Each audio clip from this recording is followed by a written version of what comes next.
Hello Internet surfers! Today I'll guide you through the process of downloading and installing Google Chrome, the popular web browser on Windows. Let's get started. Step 1.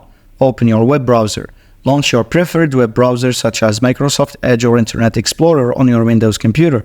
Step 2. Navigate to the Google Chrome website.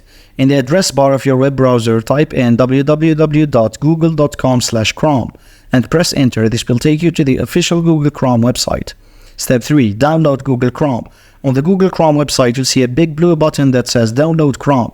Click on this button to start the download process. Step 4. Accept terms and conditions. Once you click on the download button, you may be prompted to review and accept the terms and conditions of using Google Chrome.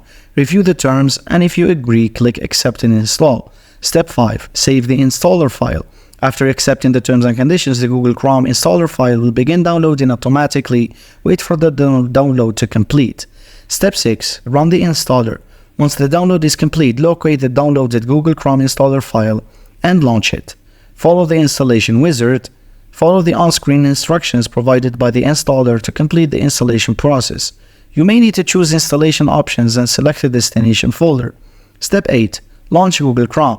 After the installation is complete, you can launch Google Chrome from your computer, website, desktop, or Start menu. Double-click on the Google Chrome icon to open the browser. You can set Google Chrome as your default web browser from the options that will show up. Start browsing. Congratulations, you've successfully downloaded and installed Google Chrome on your Windows computer. You can now start browsing the web with one of the most popular web browsers available. Happy browsing, thanks for watching, and don't forget to subscribe. Hello gamers, today